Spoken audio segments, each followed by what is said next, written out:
হরে কৃষ্ণ হরে কৃষ্ণ কৃষ্ণ কৃষ্ণ হরে হরে হরে রাম হরে রাম রাম রাম হরে হরে।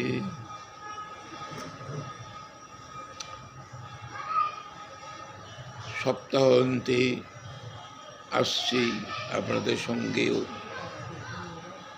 গৌর গোপালের শ্রী অঙ্গনে কৃষ্ণ কথা আস্বাদন মানসে। গোবিন্দের কৃপা না হলে গোবিন্দের কথা বলা সম্ভব নয়। তদুপরি চাই ভক্তের অনুগ্রহ।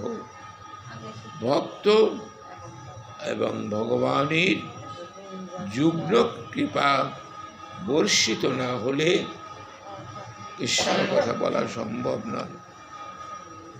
আজ আপনাদের কাছে চৈতন্য চরিতামৃত কিনে করে যাচ্ছি। আজ আবার আপনাদের কাছে বিদায় রজনী আমার, কারণ ঠান্ডা তো, তাদের আমি আসতে পারবো না, আমি আর আসতে পারবো না। এই অন্তত পক্ষে যদি বেঁচে থাকি আবার ফাল্গুন মাসে, এখন আর পারি না। এই গত পরশু দিকে ডাক্তারে দেখেছে কামাল সাহেবের, এত টেস্ট করে কিছুই পায় না, বুঝা হাঁটতে গেলে বুক ব্যথা করে, অস্থির লাগে। এই দুবার দেখালাম সব টেস্ট, কিচ্ছু পায় না। কেন কোথার থেকেই হয় এগুলো বুঝি না। কতগুলো টাকা চলে যায়। তো গোবিন্দের কথাই যদি না বলতে পারি ভক্তদের কাছে, আর ভক্তে যদি সে কথা না শুনতে পারে, তাইলে এই ভোগায়তন দেহটি রেখে কী লাভ আছে? এই ভোগায়তন দেহটি রেখে কোনো লাভ নেই। গোবিন্দের কাছে কায় মনোবাক্যে প্রার্থনা করি, ভক্তের চরণেও প্রার্থনা করি যে এখন চলে যাওয়াই উচিত। অনেক বয়স হয়ে গেছে, তাছাড়া বিভিন্ন রোগে আক্রান্ত, আমি বিভিন্ন রোগে আক্রান্ত, সেগুলো বলবার মতো নয়। তবু সত্য এতদিন আপনাদের কৃপা আমি আসছি। এখন ঠান্ডা পড়ে গেছে তো, আমাকে টেনে নিয়ে আসবে কে? কষ্ট চলে যাবে। রিক্সাওয়ালাকে তো ডাকতে হবে। আসেন আপনি কি করে এখানে ভক্তের কৃপা পেয়ে গোবিন্দের কথা বলুন, গোপালের কথা বলুন, শুনছে না। এক রিক্সার বলছে কেমন আছেন, আবার খেয়ালই নাই কি বললো, কি করে আমি চলে আসছি। অনেকের সাথে আর কৃষ্ণদাস কবিরাজ গোস্বামী প্রভুপাদ বলছেন, চৈতন্য চরিতামৃত যেই জন শুনে সারা চরণ ধুইয়া মোর কর প্রাণে। আমি তার চরণ ধুইয়ে পান করি। দেখেন কত দৈন্যের, কত বড় বৈষ্ণব, এত বড় একটা মহান গ্রন্থ তিনি রচনা করে গেছেন। তিনি কি কথাগুলো বললেন। আমাদের শ্রীমন মহাপ্রভু এই কলিগত জীবকে, কলিগত জীবিত উদ্যত ব্যবহার, কিভাবে গুরুজনের সঙ্গে আলাপ আলোচনা করতে হবে, সেই নম্রতা, সেই বিনয়তা, কিচ্ছু বলতে কিছু নেই, কিছুই নেই, আমারও নেই। শ্রীমন মহাপ্রভু নিজে দেখিয়েছেন এবং জীবকে সেইভাবে আচরণ করে ভগবত কৃপা লাভ করবার একটা প্রশস্ত পথ তিনি করে গেছেন। আমরা সেই পথটাকে অনুসরণ করি না। দেখেন এত বড় একটা গ্রন্থ, তত্ত্ব এবং তত্ত্বমূলক গ্রন্থ। ভাগবত তো ব্যাসদেব রচনা, সবাই ভাগবত পড়ে, কিন্তু চৈতন্য যে সমস্ত গুরু তত্ত্ব আছে, এই তত্ত্বগুলো বিশ্লেষণ করার মতো ক্ষমতা সকলের নেই, সকলের নেই এগুলো। আর এগুলো করেও না কেউ। আমরা যেটুকু করি, রাধা বিনোদ গোস্বামী না, রাধা বিনোদ তার 4 টিকাগুলো আশ্রয় করে এগুলো বলি, তার টিকাগুলো পড়ি, পড়ে পড়ে সেটা অনুসরণ করে আপনাদের কাছে উপস্থাপন করি। তিনি এক জায়গায় বলছেন, চৈতন্য লীলামৃতপুর, কৃষ্ণ লীলা শুকরপুর, দোহে মিলি হয় সমাধুর্য, সাধু গুরু প্রসাদে তাহা যেই আস্বাদে, সেই জানে মাধুর্য প্রাচুর্য।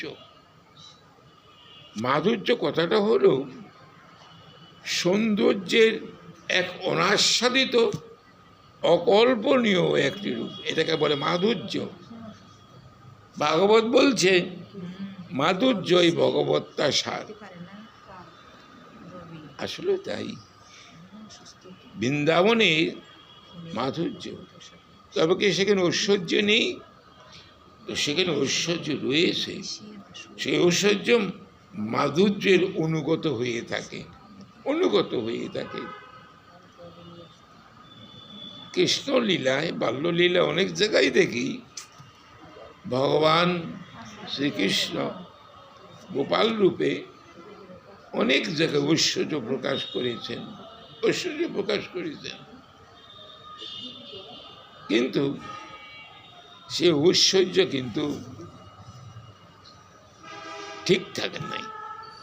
খানিকক্ষণ পরে সে ঐশ্বর্য ভগবান তার লীলারস আস্বাদন করবেন। মানুষে আসছেন তো লীলারস, বাৎসল্য রস আস্বাদন করবেন, সে বাৎসল্য রস যাতে ক্ষুণ্ণ না হয়, সে বাৎসল্য যেমন কোনোভাবেই হ্রাসপ্রাপ্ত না হয়, সেজন্য তিনি সাথে সাথে বৈষ্ণবী মায়ার দ্বারা সে ঐশ্বর্যটাকে স্তীমিত করে দিতেন, নষ্ট করে দিতেন।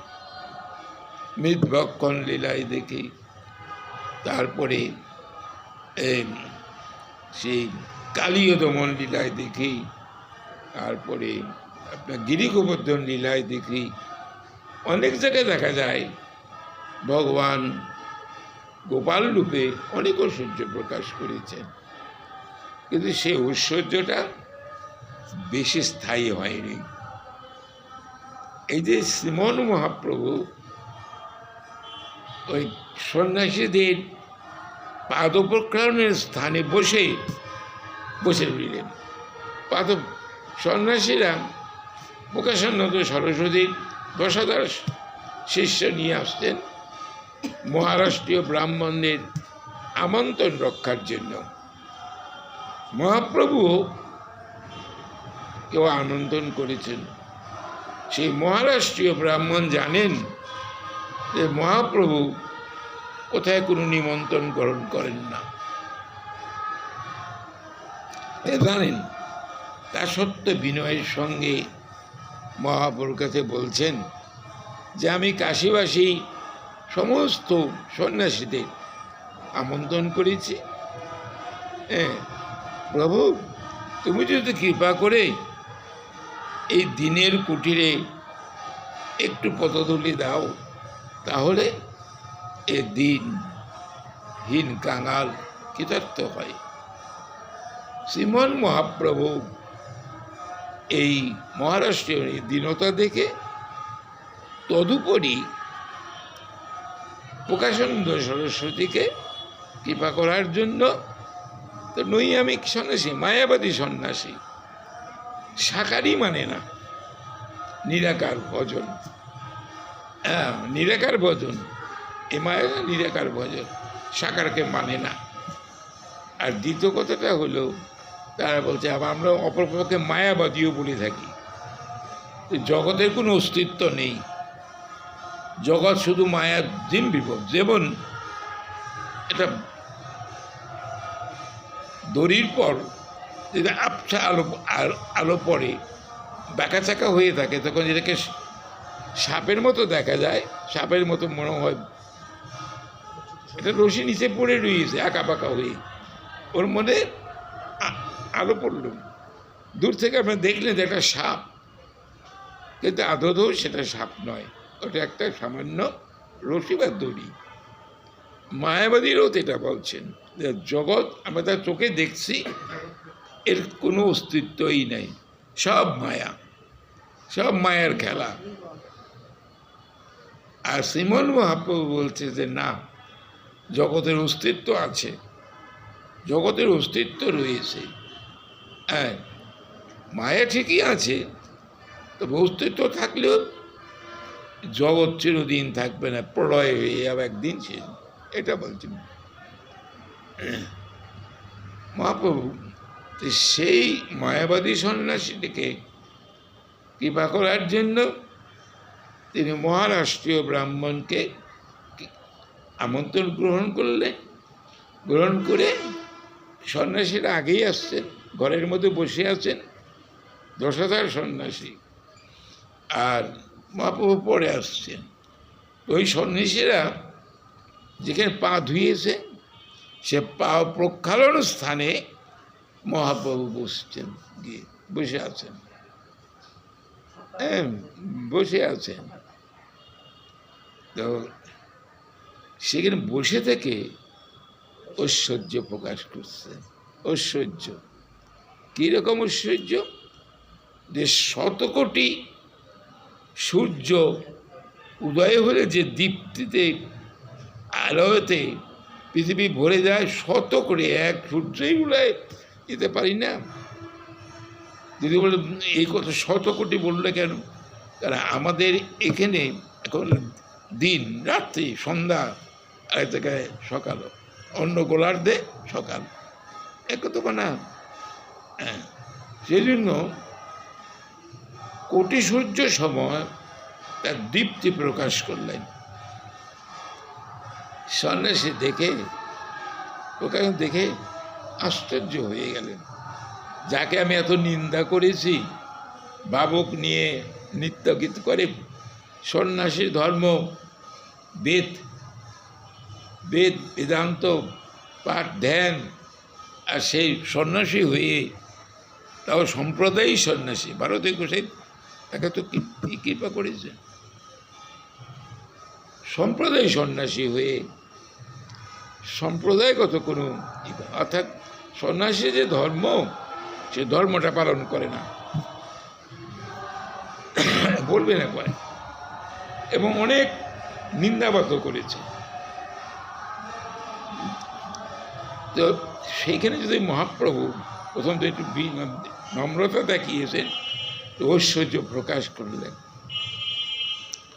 তখন ভাবলেন সন্ন্যাসীর মধ্যে যে গুরু প্রকাশানন্দ সরস্বতী ওখান থেকে উঠে এসে মহাপ্রভুকে হাতে ধরে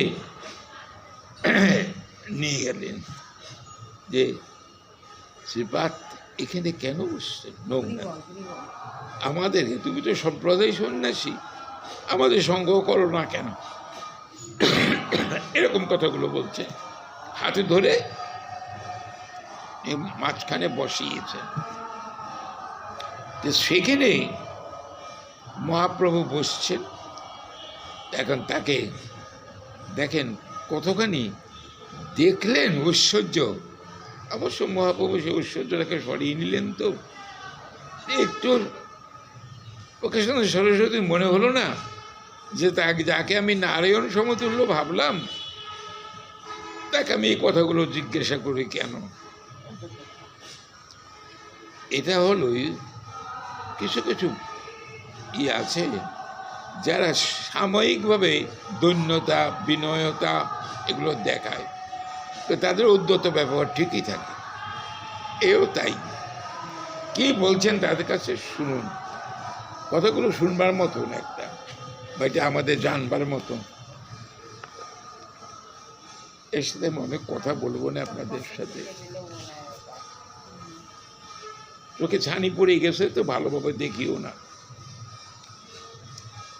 ছানি আমি করবো, এই ডিসেম্বর মাসটা চলে গেলে পরে জানুয়ারিতে করে ফেলবো। হ্যাঁ না, এখন 1 বছর তো ঘুরছি, 1 বছর ঘুরাইলাম, আর কতবার 1 বছর দেখে শীতটা একটু কমলে তবে সেই জন্য এখন না। বেদান্ত পঠন, ধ্যান, সন্ন্যাসী ধর্ম, তাছাড়ি কেন করো ভাবকের কর্ম। বাবা গৌর ভগবান নিত্য কীর্তন করেন। এই স্তুতিতে বলে রাখলাম, কি বললাম, যে সংকীর্তন পিতরৌ, মহাপ্রভু হল সংকীর্তনের পিতা। আমরা যে কীর্তনটা করি, এই কীর্তন যদি ভুল ত্রুটি তো হবেই, হয়েও থাকে। হ্যাঁ, পিতা যেমন পুত্রের সমস্ত অপরাধ মার্জনা করে কোলে তুলে নেয়, ত্যাগ করে না, আবার আদর করে নিয়ে নেয়, তদনুরূপ আমরা সংকীর্তন যেভাবেই, সংকীর্তন করতে বহুজন মিলিত হয়ে একসাথে কীর্তন করাকে সংকীর্তন বলা হয়। এককভাবে যারা নাম করেন কীর্তন বলা হয়। যে বহুজন মিলে যে সংকীর্তন পিতরৌ, জাগতিক পিতা যেমন পুত্রের সমস্ত অপরাধ খণ্ডন করে কোলে তুলে নেয়, আশ্রয় নেয়, তদনুরূপ আমরা যদি কীর্তনও করি বা সংকীর্তনেও কোনো ভুল ত্রুটি করে থাকি, সে মহান মহাপ্রভু কৃপা করে সেগুলো সংশোধন করে তুলে নেবেন। কীর্তন যেন না ছাড়ি, এ কথাই কিন্তু এখানে বলবে। প্রভাবে দেখিয়ে তোমার সাক্ষাৎ নারায়ণ, বলতেছে সাক্ষাৎ নারায়ণ। হীনাচার করো কেন, ইহার কি কারণ? সন্ন্যাসী যে ধর্ম, বেদ বেদান্ত পঠন ধ্যান, এটা বাদ দিয়ে তুমি ভাবুক মানে দুর্বল চিত্ত লোকের সাথে নিচে নিচে কীর্তন করো, এটা তো সন্ন্যাসী ধর্ম নয়। কিন্তু প্রভাবে দেখতেছি তোমাকে নারায়ণ তুলি।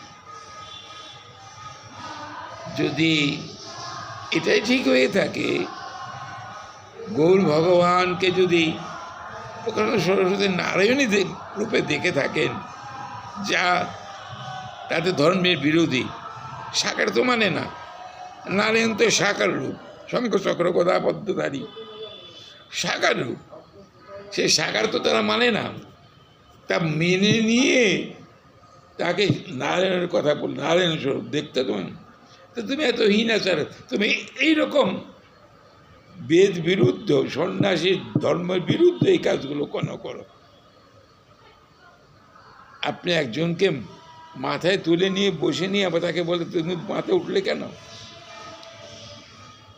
কিছু কিছু আছে এরকম উদ্ধত ব্যবহারপূর্ণ জীব। দেখেন, দেখলেন ভগবানকে, কিন্তু তার জ্ঞান ফিরল না। এখন প্রশ্নটা করেছেন যে কয়টা, উত্তর দিচ্ছেন। প্রভু কহে শোনো শ্রীপাদ। শ্রীপাদ একটা হলো অত্যন্ত সম্মানসূচক শব্দ, এর অনেক বড় অর্থ আছে। শ্রীপাদ, সবাইকে শ্রীপাদ লেখা উচিত না, হ্যাঁ, অনেক বড় ব্যাখ্যা। শ্রীপাদ, পাদ, যিনি ভগবানকে দর্শন করিয়ে দিতে পারবেন, তাকে এই পদে অভিষিক্ত করা যায়। যিনি স্বয়ং ভগবানকে আমাকে দর্শন করিয়ে দেবার মতো, যেমন আমরা স্তুতিতে বলি তৎপদং দর্শিতং যেন তস্मै শ্রী গুরবে নমঃ। এই ক্ষমতা সকলের হয় না। ভগবানের অভয় চরণারবিন্দ দর্শন করবার মতো যোগ্যতা সব গুরুদেবের হয় না। যে সমস্ত গুরুদেব ভগবানের অশেষ করুণায় সিদ্ধি লাভ করে গেছেন, ভজনে সিদ্ধি হয়ে, তারা পারবে, না পারার তো কিছু নাই।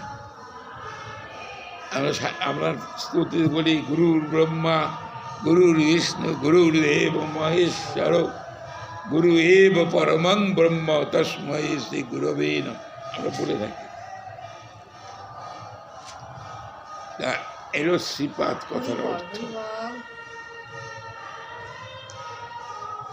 আমি কেন হীনাচার করি, ভাবক লোক নিয়ে কেন নিত্য কীর্তন করি, হরির নাম করি, কারণটা কি? এই যে আমি বলতেছি, শোনো কি কারণে করি এটা। গুরু মরে মূর্খ দেখি করিলা শাসন। কি শাসন করলেন? মূর্খ তুমি, তোমার নাইক বেদান্ত অধিকার, তুমি তো মূর্খ। শ্রীমন মহাপ্রভু নিজে নিজে বানিয়ে এই কথাগুলো বলতেছেন যে তুমি তো বলছো বেদান্ত বা বেদান্ত পাঠ করার মতো, আমি তো মূর্খ মানুষ বলতেছি। উনি যেভাবে উদ্ধতপূর্ণ প্রশ্নগুলো করছেন আর মহাপ্রভু কত দৃঢ়তার সঙ্গে উত্তরগুলো দিচ্ছে, যে গুরু আমাকে মূর্খ দেখে বলছে তোমার বেদান্তের অধিকার নেই। আমার কোনটার অধিকার আছে? বলছে কৃষ্ণ মন্ত্র জপ সদা। কৃষ্ণ মন্ত্র আর যে হরে কৃষ্ণ হরে রাম, এই যে মন্ত্র, এর পার্থক্যটা কি? পার্থক্যটা কি? এই কৃষ্ণ, এখানে কৃষ্ণ মন্ত্র বলছে। এই কৃষ্ণ হলো 2 অক্ষর মন্ত্র, 2 অক্ষর মন্ত্র। এখানে কিন্তু কৃষ্ণ কথাই বলছে, এখানে হরি নামের কথা কিন্তু বলেন নাই। এখানে কৃষ্ণ মন্ত্র, শ্রীকৃষ্ণ জপ সদা, কৃষ্ণ মন্ত্র জপ সদা। এখন কেউ যদি বলেন হরে কৃষ্ণ কৃষ্ণ কৃষ্ণ হরে হরে, হরে রাম রাম রাম হরে, এটা না করে যদি কৃষ্ণ কৃষ্ণ বলি, হবে? হবে না কেন? জয় নিতাই জয় গৌর গৌর গৌর বললে হবে? হবে না? হওয়ার তো মন্ত্র তো ওটা, কৃষ্ণটা মন্ত্র। আর মহাপ্রভু বলছেন তার ব্রহ্ম নাম উচ্চারণ করতে, বলতে। কৃষ্ণ মন্ত্র জপ সদা, এই মন্ত্র সার। যত মন্ত্র আছে তার মধ্যে সার হলো কৃষ্ণ মন্ত্র। কৃষ্ণ মন্ত্র করলেই সব হয়ে যায়। যেমন আমরা বলে থাকি হরিবোল বললেই সব হয়ে যায়, আর কিছু বলা লাগে না। হরিবোল, হরি কথাটা তো উচ্চারণ করি, বল কথা তো বলা। হরি তো 2 অক্ষর, কৃষ্ণ যেমন 2 অক্ষর, হরিও 2 অক্ষর। হরি বল বলি, হরি বল, একই তো কথাই হলো, এটা মন্ত্র। কৃষ্ণ, তাহলে এই কৃষ্ণ মন্ত্র জপ করলে কি হবে? কৃষ্ণ মন্ত্র হইতে হবে সংসার মোচন। অন্য সমস্ত মন্ত্র উচ্চারণ করে মোচন হবে না। অন্য সমস্ত মন্ত্র উচ্চারণ করলে কি আর সংসার মোচন হবে না? হ্যাঁ, হবে, হতে পারে। কিন্তু কৃষ্ণ মন্ত্র জপ করলে কি হবে? সংসার তো মোচন হবেই, আর তার উপরে পাওয়া যাবে গোবিন্দের অভয় চরণার। মন্ত্র জপ করলে আপনার সংসার মোচন হবেই। গোবিন্দের কাছে সময় প্রার্থনা করে, ঠাকুর কবে সংসার কারাগার থেকে মুক্ত করে দেবে। দেখেন, যারা অপরাধ করে থাকেন, যাবজ্জীবন জেল হয়, যাবজ্জীবন তো জেলে থাকতে হয় না, তাদেরও কিন্তু মুক্তি আছে একটা সময়। যাদের যাবজ্জীবন জেল হয় তাদের কিন্তু সারা জীবন ভরে জেলে থাকে না, তাদেরও কিন্তু জেলের থেকে মুক্তি পেয়ে যায়, আবার স্বাভাবিক জীবনে ফিরে চলে যায়। কিন্তু আমি যে সংসার কারাগারে রয়েছি, এই কারাগারে তো মুক্ত হওয়ার কথা কোনো। শ্রীমান মহাপ্রভু বললেন এই কারাগারের মুখ থেকে মুক্ত হওয়ার মতো এক মন্ত্র, সেটা হইল কৃষ্ণ মন্ত্র। সেটা কারাগার থেকে তো মুক্ত হতে পারবেই, আর ভগবানের শ্রী গোবিন্দের শ্রী অভয় চরণারবিন্দ পাবে। কিন্তু অন্য অন্য মন্ত্র ভজন করলে সংসার মুক্তি হতে পারে, কিন্তু ভগবানের শ্রীপাদ পদ্ম যে লাভ হবে এমন কোনো নিশ্চয়তা নেই,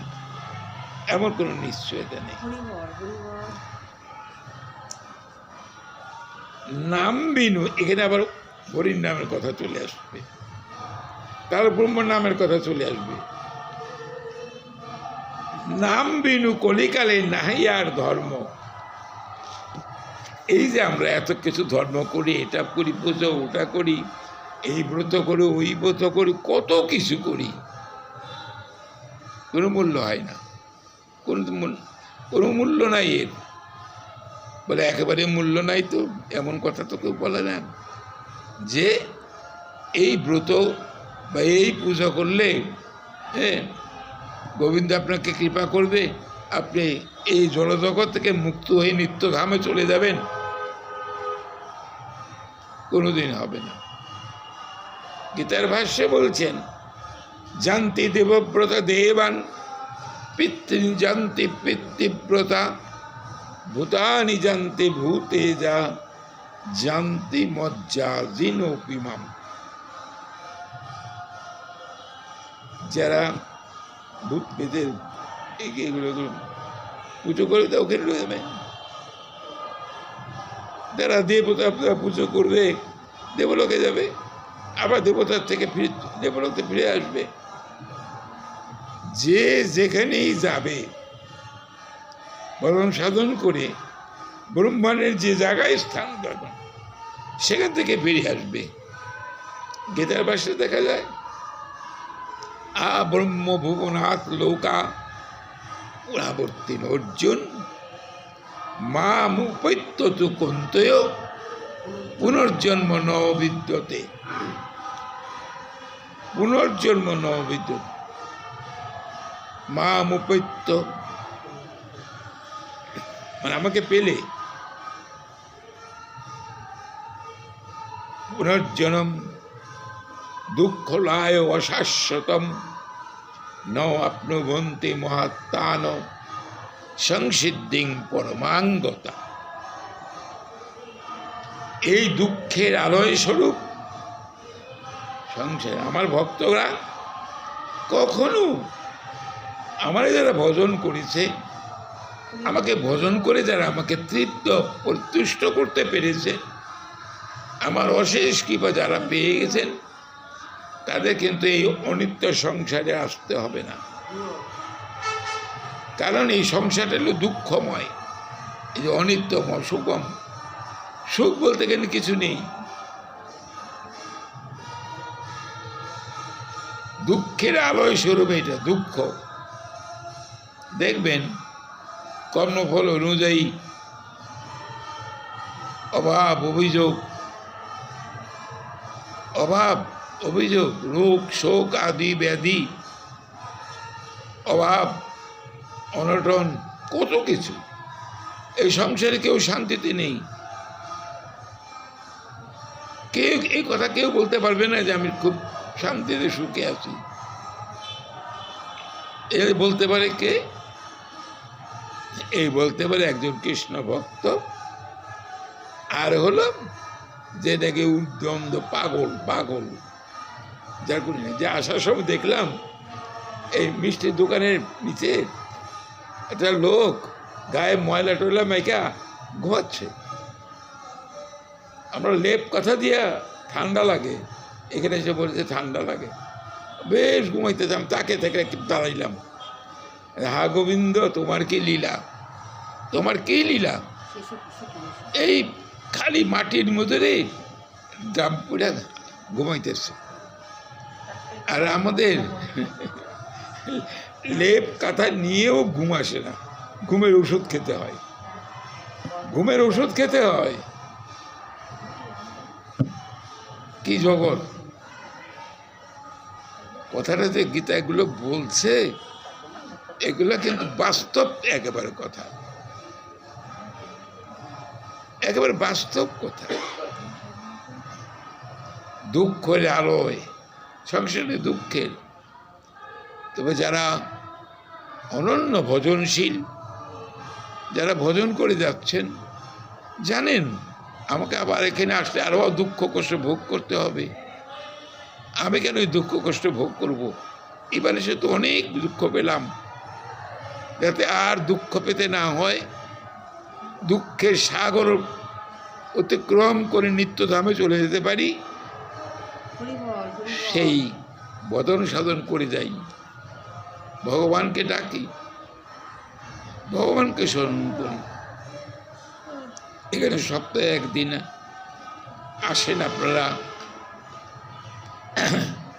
দীর্ঘকাল আমি এখানে আছি, এখন আর আপনাদের সেভাবে আনন্দ দান করতে পারি না, নিজেই তো এটা বুঝি। এভাবে এখন আর আমার এখন বিদায় নেওয়ার সময় হয়ে গেছে, কিন্তু আমার আর এখানে আসা ঠিক হবে না, শারীরিক কারণও কিছু আছে। তো যারা ভজন করেন যে আমার আবার তো ঘুরে আসতে হবে, যে মায়ামোহে ডুবে আছি, নিত্য বস্তুকে ত্যাগ করে যে মায়ার দ্বারা আসক্ত হয়ে সেই নিত্য শাশ্বত অনাবি আনন্দের স্বরূপ যিনি, তাকে ভুলে বসে আছি, আমার গতিটা কি হবে? যাদের নিয়ে এখানে বসে আছি, যাদের মোহে মোহিত হয়ে ভগবানের কথা একবারও চিন্তা করি না, তারা তো আমার কোনো গতি করতে পারবে না। তারা কি আমার গতি করতে পারবে? কেউ কারোর গতি করতে পারে? অগতির গতি ভগবান শ্রী গোবিন্দ, তিনি একমাত্র গতি করতে পারেন। অনেক সময় বলি, প্রভু তুমি তো অগতির গতি, তুমি যদি জীবের গতি না করে দাও, জীব কোথায় যাবে? ইয়ে বলছেন ঠাকুরমশাই, বহুজনী ভ্রমিনাথ লইনু শরণ, নিজ গুণে কৃপা করো অধম তারণ, ভুবন মঙ্গল তুমি ভুবগণের প্রতি, তুমি উপেক্ষা করলে কি হইবে গতি। ভাবিয়া দেখো এই ভগৎ মাঝারে তুমি ছাড়া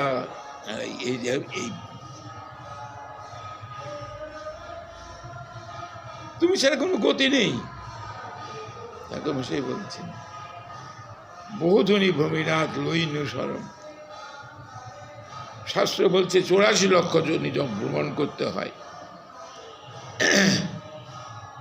এখন তো মানুষ কথা বলতে পারি, সঙ্গ করতে পারি, নাম করতে পারি, সব করতে পারি,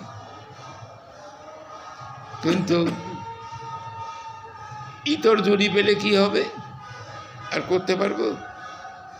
আর সম্ভব হবে না। আর মুক্তির পথও আর খুঁজে পাবো না। যদি বলে আপনার কি সময় আছে নাকি? আমার তো সময় একেবারেই কিছুই নাই। আয়ু সূর্য অস্তামৃত,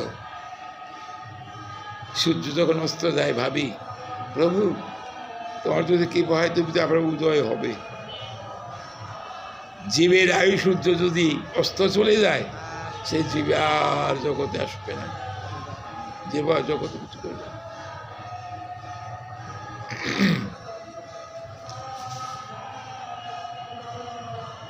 নাম বেনু কলিকালে নাহি আর ধর্ম, সব্রমন্ত্র সার নাম এই মহামন্ত্র। এটাই মহামন্ত্র। এখানে আছে শাস্ত্র মর্ম, আর এক জায়গায় আছে মহামন্ত্র।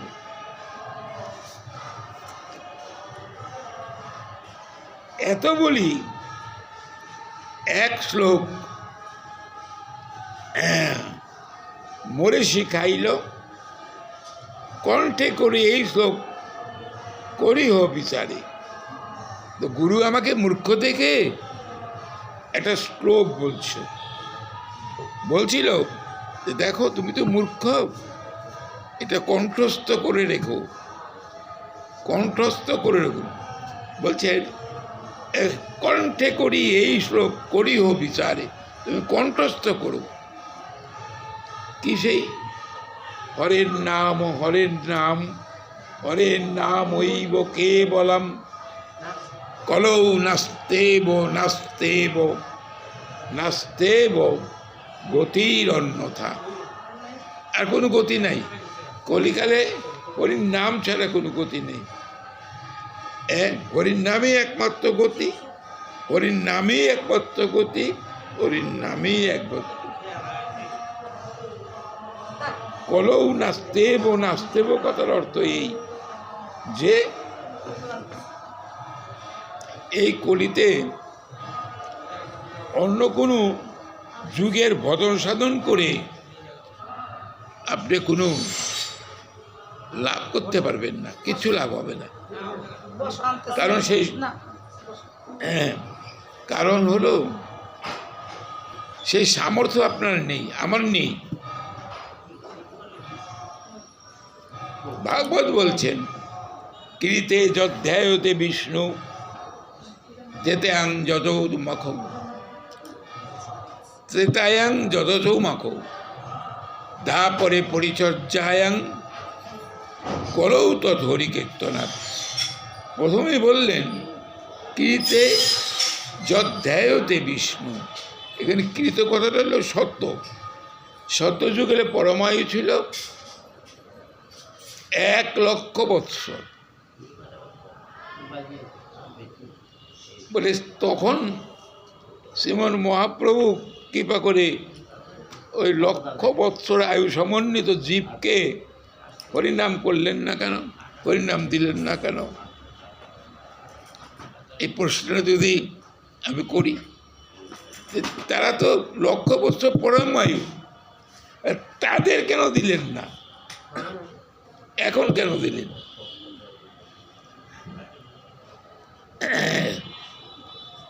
উত্তরটা কি দেখেন, গ্রন্থের উত্তর এগুলো,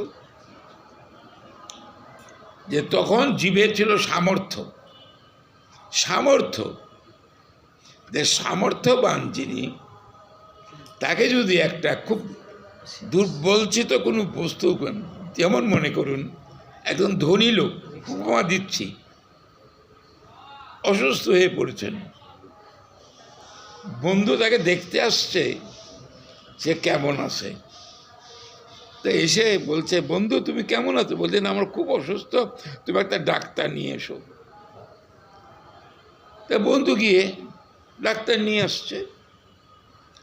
তা ডাক্তার দেখে দেখুন যাবে, ভিজিটে দিতে হবে।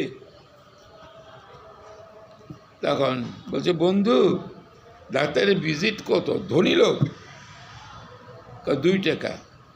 বলতে এই তুমি পচা ডাক্তার নিয়ে এসো, 2 টাকা আবার ডাক্তার হয় নাকি? ভালো ডাক্তার পাওয়া যায়, 500,000 টাকা টাকাতে ডাক্তার দেখা যায়। এখন এই অবস্থাটা দেখে বন্ধু একটা পথ করে নিলেন। এটাও কিন্তু মহাজনের কথা, আমি একটু ঘুরিয়ে বলছি। এখন ঢেরা পাঠিয়ে দিল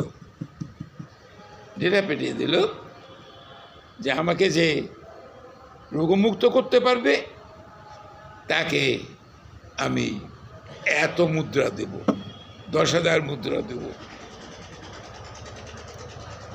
তো সবাই আসে দেখে চলে যায়। এত খুব চতুর কবিরাজ বলছে ঠিক আছে আমি আপনাকে। এখন কবিরাজ অন্যান্য করে এসে ওষুধ দেয়, কাজ হয় না। কবিরাজ ওষুধ সংগ্রহ করতে করতে করতে প্রায় 3 মাস লাগিয়ে দিছে। 3 মাস নিয়ে নানান দিকে, তারপরে ওটাকে উৎকটে গুটিয়ে নিয়ে নিয়ে রোদ্রে শুকিয়ে বড়ি বানিয়েছে।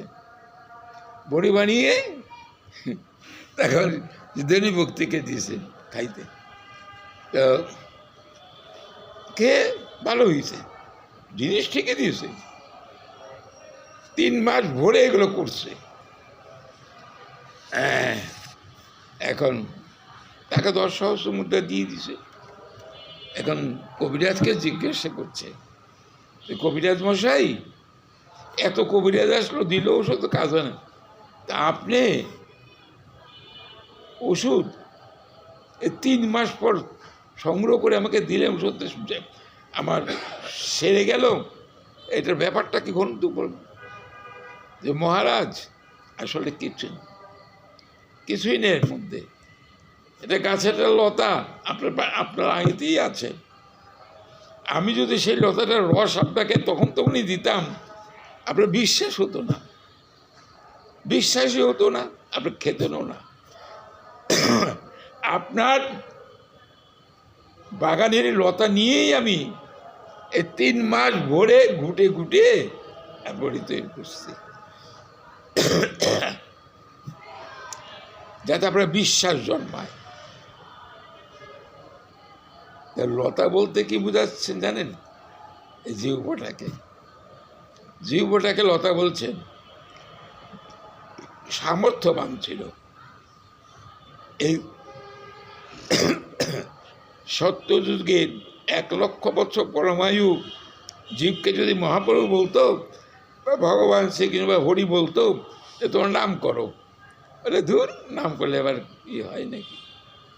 এখন কলিতে দিলেন কেন? কলিতে দিলেন কেন? আবার শাস্ত্র এই কথাটাও বলছেন, দেখেন,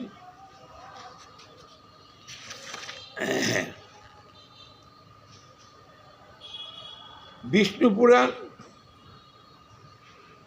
৭৫ খণ্ডে আর বৃহৎ নারায়ণী বলছে, ধ্যায়ন কৃতে রাজন যজ্ঞই তেতায়ান দাপরে অর্চনম যদাপ্নতি তদাপ্নতি কলৌ সংকীর্ত কেশবম। বলছেন, সত্যযুগে ধ্যান করে যা পেয়েছে, তেতায় যা ভগবানকে এই ঘি ঢেলে ঢেলে যজ্ঞ করেছেন, যেটা পেয়েছেন, এবং দাপরে অর্চন করে যে ফল লাভ করছে, সেই 3 যুগের ফল একমাত্র হরির নামেই পাওয়া যাবে। হরির নামে। আর কলিজীবকে দিলেন কেন? কলিজীবের পরমায়ু 100 বছর। 100 বছর। তার মন হলো চঞ্চল, সংযম বলতে কিছু নেই, অন্নগত প্রাণ, জনিগত মন, কি করবে? কঠিন ভজন সাধন বললেও করবে না, এর নামই করে না। এই যে শোভারামপুরে নাম শুনলেন, কতদিন, 5টা দিন ভরে নাম আমি শুনছি, কত, যদি টাকার বিনিময়ে। এখন টাকা দেবে না, কে নাম করবে বসে? ওই জায়গা অন্ধকার, ওই জায়গাটা এখন অন্ধকার, কিন্তু আলোকিত ছিল কখন? ওই 5টা দিন। টাকার বিনিময়ে তারা নাম করছে, তো ভালো, নাম সুধা তো বিতরণ করছেন। আপনি খানিক সময়ের মধ্যেও সংসারের কথাটা ভুলে আনমনা হয়ে ভগবান শ্রী গোবিন্দকে স্মরণ করেছেন। হইল, করেছেন তো, কিন্তু এখন কি আমি করি? এখন ওখানে যে বসে কি নাম করতে পারবো? মনে হবে না। সেজন্য মহাপ্রভু আমাদের কলিহত অন্নগত প্রাণ জীবের জন্যই এই ব্যবস্থাটা করলেন, যে জীব তো পারবে না, চৈতন্য চরিতামৃতে দেখি, হর্ষে প্রভু কয় শোনো স্বরূপ রামলায়, নাম সংকীর্তন করো পরম উপায়।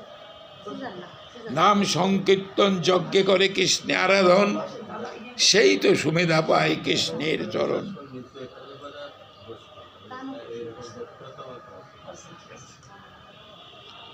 শ্রীমন মহাপ্রভু তখন গম্ভীরায় ছিলেন, কৃষ্ণ হারা হয়ে হা কৃষ্ণ বলে কাঁদছেন, দিন রাত কাঁদছেন কৃষ্ণ হারা হয়ে, রাধা ভাবে ভাবিত হয়ে কৃষ্ণ হারা হয়ে কাঁদছেন। সেই সময় উদ্ঘূর্ণাবশত স্বরূপ দামোদর রায় রামানন্দকে বললেন, শোনো স্বরূপ রাম, তখন তো কাঁদছিলেন, মানে গালের দেওয়ালের মধ্যে ঘষে ঘষে গা সব রক্তাক্ত অবস্থা। কৃষ্ণকে না পেলে জীবন শেষ হয়ে যায়, কি অবস্থাটা গম্ভীরা লীলায়। সেখান থেকে ইঙ্গিত বলছে, হর্ষে প্রভু কয় শোনো স্বরূপ রাম রায়। তখন আবার হাসা আসে কোথার থেকে, বলছে এটা ভাবের বিপর্যয়, ভাবে এটা উদ্ঘূর্ণাবশত এটা হয়েছে। মহাপ্রভু বললেন, দেখো নাম সংকীর্তন যজ্ঞে করো কৃষ্ণে আরাধন, সেই তো সুমেধা পায় কৃষ্ণের চরণ। কলিতে কিচ্ছু নেই, কলিতে কিছু করে কিছুই পাবেন না, কোনো ফল পাবেন না। যদি একনিষ্ঠ হয়ে একান্তভাবে বসে বা তার যেখানে যেভাবেই হোক একনিষ্ঠতা থাকা চাই, নিষ্ঠাতে থাকা চাই। তন্ময় হয়ে যদি নাম করতে পারেন, সেই নামে যদি ভগবান খুশি হন, তৃপ্ত হন, তাহলে আপনিও দেখবেন বিভোল হয়ে গেছেন। দেখেন, কোনো যুগে কিন্তু নাম বিলায় নাই, কোনো ভগবান নিজের মুখে এখানে নাম বলে নাই। সত্যে দেখি, দাপরে দেখি, তেতায় দেখি, প্রত্যেক যুগে একটা নাম ছিল, প্রত্যেক যুগে। তত্ত্ব জীব, মানে সেই যুগের জীব সেই নাম করে উদ্ধার পেয়ে যেত, সেভাবে এটা করা হয়। কিন্তু কোনো যুগেই ভগবান নিজের নাম আস্বাদনও করেন নাই, তার নামের মাধুর্য কী রকম বুঝতে পারো নেই, বা দেওয়ার মতো তাদের ইচ্ছাও থাকে নেই। কিন্তু কলির পতিত পাবন গৌর হরি যুগধর্ম পালৌ কথাটা আছে, যুগধর্ম নাম, তিনি আসছেন, নাম করছেন, আগে নিজে নাম করেছেন, নাম করে নামের আস্বাদনে বিহ্বল এবং চমৎকৃত হয়ে জীবকে দেওয়ার জন্য তিনি উদ্গ্রীব হয়েছেন। আমি কলিগত জীবকে কত নাম দেব। এই মহাপ্রভু শুধু এই কলিযুগেই দেখা যায় নিজ মুখে নাম উচ্চারণ করে সেই ভুবন মঙ্গল নাম জীবকে দিয়ে দিয়েছেন। এটা কোনো যুগে হয়নি, এটা কোনো যুগে দেয়নি। সব যুগে ভগবান নাম দিয়েছেন, আস্বাদনও করেন নাই। আস্বাদন চমৎকারিতা বিহ্বল হয়ে জীবকে দেওয়ার মতো তার ইচ্ছাও জাগে নেই, জীব গ্রহণও করে নেই। কলিযুগে দেখেন ভগবানের কত দায়, নিজে আস্বাদন করেছে, জীব উদ্ধারের জন্য তার কতখানি দায়িত্ব, জীবকে আমি উদ্ধার করব। পতিত বলতে রাখবো না, কোনো পতিত না, জীবের সমস্ত পাতিত্ব যা আছে আমি সব দূর করে দেব। কি দিয়ে দূর করবেন? দেখেন, কোন একটা কাঁসার বাসন যদি মাটির তলায় দীর্ঘকাল থাকে, তারপর কি হয়? সে কাঁসার কি সেই উজ্জ্বলতা থাকে? কত দাগ দুগ পড়ে যায়, সেই দাগ কি এত তাড়াতাড়ি ঘষলে উঠে? কত ঘষাঘষি করবেন, উঠবে না। ঘষতে ঘষতে ঘষতে ঘষতে যত দিন যাবে উপরে ঠিক হয়ে যাবে, তারপর দেখবেন আবার উজ্জ্বল লাগবে। আমি তো সেই পতির জীব, যত নামই শোনান না কেন তাড়াতাড়ি কাজ হবে না, সময় লাগবে। বলে সময় লাগার কারণটা কি? চৈতন্য চরিতামৃতে বলছেন, হ্যাঁ, অপরাধ। অপরাধ এক কৃষ্ণ নামে করে সর্বপাপক হয়, প্রেমের কারণ ভক্তি করয়ে উদয়। প্রেমের উদয়ে হয় প্রেমের বিকার, শ্বেত কম্প অশ্রু গদগদ ভাব। আছে কিছু? অনায়াসে ভবক্ষয় কৃষ্ণের সেবন, এক কৃষ্ণ নামে পাই এত ধন।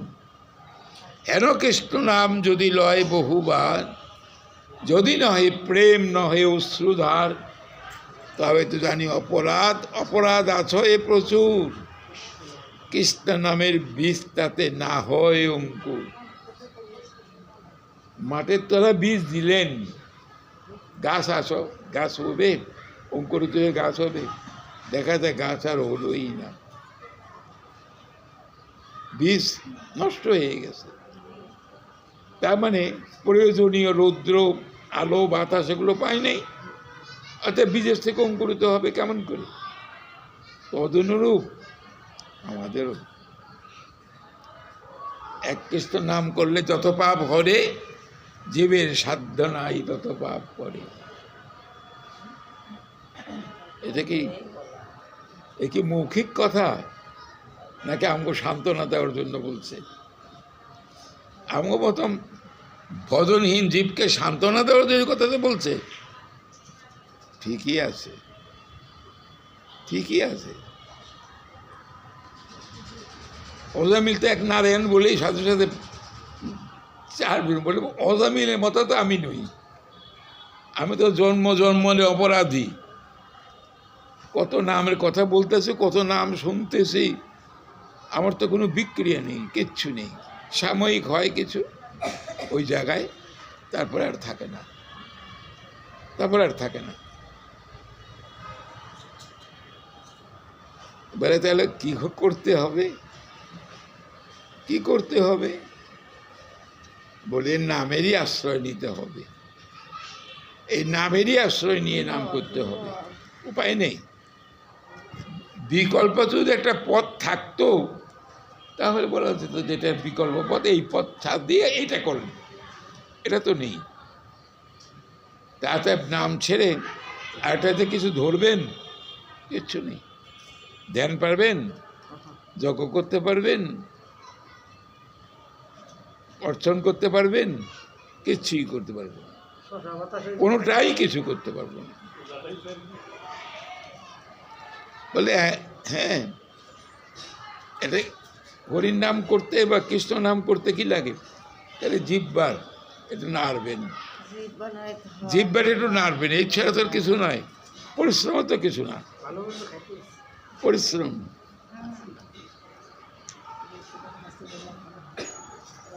বাবাজি মশাই একটা স্ত্রী বলছেন, দেখেন একজন লোক এক বোঝা লোহা, লক্কর চক্কর মোয়া মাথায় নিয়ে বাজারে গেলেন।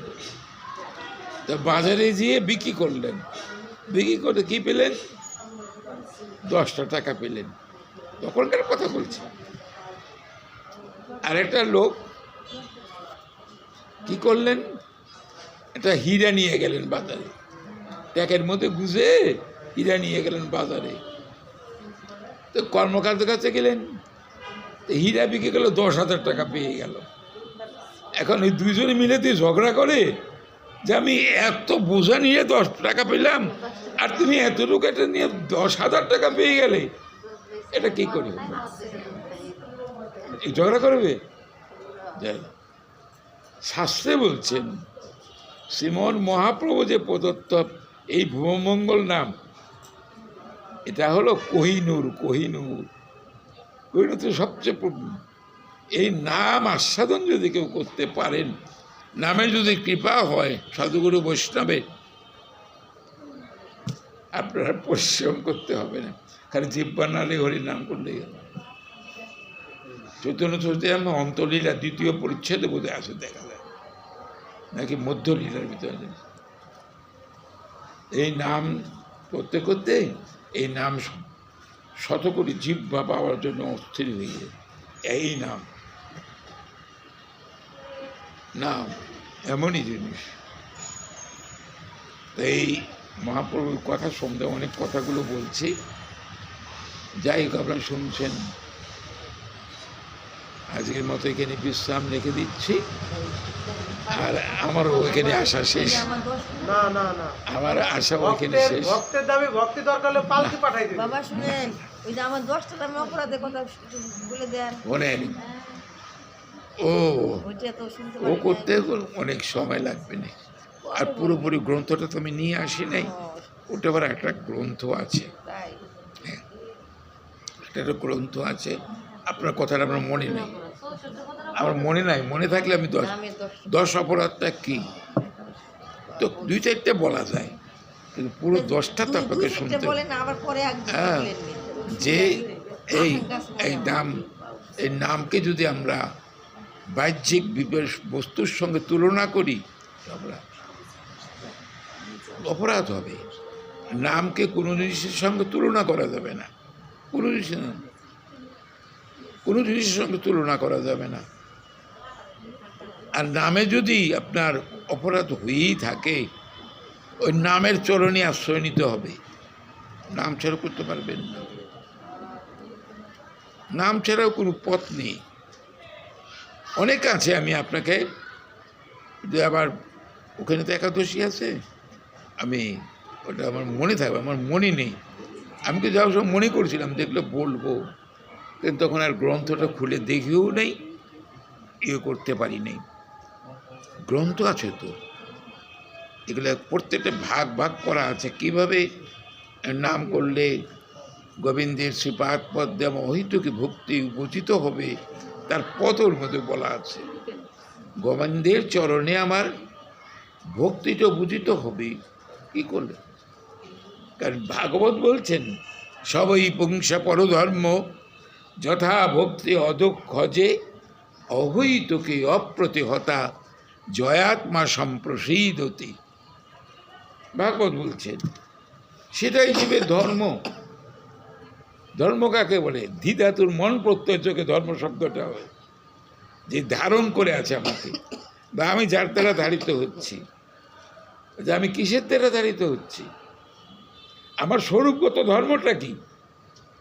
জীবের একটা স্বরূপগত ধর্ম আছে, স্বরূপই সে ধর্মটা। যেমন গোবিন্দের একটা স্বরূপগত ধর্ম আছে, জীব পেতে তিনি কৃপা করবেন। যে জীব ভগবানের কৃপা লাভ করতে চান, আমরা স্তুতিতে বলি পূর্ণত দোষ ও নাশায় ও গোবিন্দায় ও নমো নমঃ। দোষ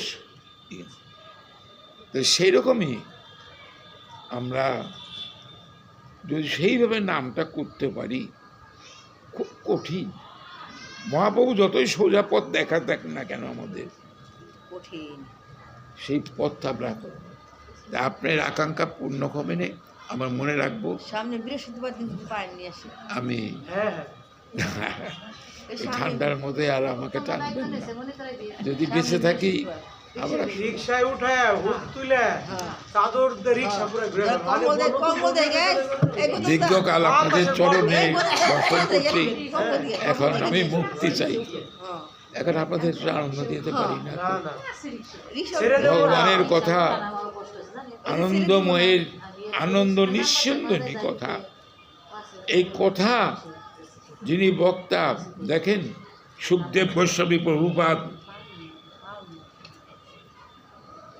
পরীক্ষিত নিজেই বলছেন যে আমার এমন কোনো সৌভাগ্য নেই, এমন কোনো সাধন ভোজন নেই যে আপনার মতন আগে তো আছে। এক মহা যোগেশ্বর, উদ্ধরেতা পরম পুরুষ, উদ্ধরেতা পরম পুরুষ, জানি না।